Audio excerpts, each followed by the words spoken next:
Baik adik-adik sekalian, di materi kita hari ini ada dua materi. Yang pertama adalah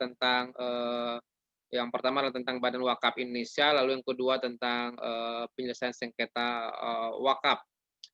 Nah, adik-adik sekalian, yang pertama kita akan bahas dulu tentang Badan Wakaf Indonesia ya. Nah, Badan Wakaf Indonesia apa itu? Nah, Badan Wakaf Indonesia ini merupakan amanah dari Undang-Undang Wakaf ya. Jadi salah satu amanah Undang-Undang Wakaf itu adalah dibentuknya Badan Wakaf Indonesia. Nah, di pasal 47 Undang-Undang 41 tahun 2004 tentang pengelolaan wakaf itu dikatakan yang pertama BWI itu dalam rangka memajukan dan mengembangkan perwakapan nasional dibentuklah namanya Badan Wakaf Indonesia. Badan Wakaf Indonesia ini merupakan lembaga independen dan melaksanakan tugasnya ya. Jadi dia merupakan lembaga independen dalam melaksanakan tugasnya.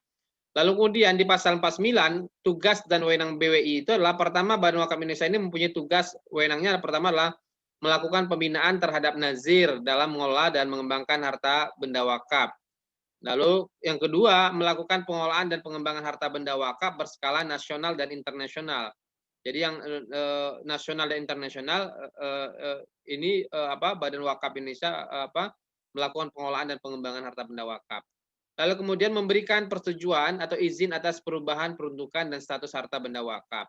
Lalu kemudian memberhentikan dan mengganti nazir. Lalu kemudian memberikan persetujuan atas penukaran harta benda wakaf. Lalu kemudian memberikan saran dan pertimbangan kepada pemerintah dalam penyusunan kebijakan di bidang perwakapan. Jadi saya pikir banyak sekali adik-adik sekalian tugasnya. Ya kalau kita ambil benang merahnya kira-kira, ya di satu sisi Badan Wakaf Indonesia sebagai regulator ya, dia bisa mengangkat, dia bisa memberhentikan nazir ya, dan dia bisa juga menghimpun wakaf secara nasional dan internasional. Ya tapi artinya di sisi lain, di satu sisi dia sebagai regulator, tapi di sisi lain dia sebagai operator. Nah, ini bagi saya menjadi menarik ya dalam konteks regulasi wakaf. Ada tahu operator. Operator itu dia sebagai penghimpun kan, tapi di sisi lain dia sebagai regulator ya. Jadi ini menjadi unik. Nah, semestinya ya regulator saja atau operator saja, tapi dia melakukan dua hal itu. Nah, adik-adik sekalian, kalau kita perhatikan di Undang-Undang Wakaf misalnya, nah sangat tegas sekali tentang Badan Wakaf ini. Kita bisa perhatikan misalnya di sini ya. Pertama kita perhatikan di Undang-Undang 41 tahun 2004. Nah, tadi sudah dijelaskan oleh pemakala panjang lebar. Nah, kalau kita perhatikan ya bahwa Badan Wakaf Indonesia ini terdiri atas Badan Pelaksana dan Pertimbangan. Lalu berapa jumlah Badan Wakaf Indonesia? Ya, jumlah Badan Wakaf Indonesia terdiri paling sedikit 20 orang dan paling banyak 30 orang berasal dari unsur masyarakat. Ya. Jadi jumlahnya dari 20 sampai 30. Nah, pengangkatan dan pemberhentiannya siapa? Nah, karena Badan Wakaf ini langsung di bawah presiden ya, maka ya diberhentikan dan diangkat oleh presiden. Jadi enak adik-adik sekalian. Jadi Badan Wakaf Indonesia itu adalah diangkat dan diberhentikan oleh presiden. Lalu saya pikir itu ya.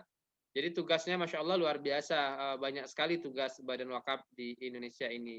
Dan tentu kemajuan Wakaf Indonesia tidak bisa dilepaskan dari peran penting Badan Wakaf Indonesia ini, termasuk izin dan berbagai macamnya ya. Baik adik-adik sekalian, nah kemudian kita akan lihat juga ya. Nah kalau kita perhatikan dari mana Pak Hendra biayanya? Nah bisa kita lihat di PP 42 tahun 2006 di pasal 452. Ada yang bertanya kalau begitu biaya operasionalnya dari mana dong BWI?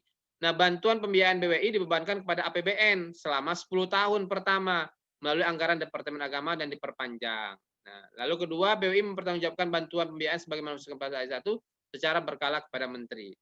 Nah, kalau begitu masih dibiayai oleh APBN. Nah, kita berharap kemudian ke depan BWI benar-benar independen karena di undang-undang tadi dikatakan independen ya.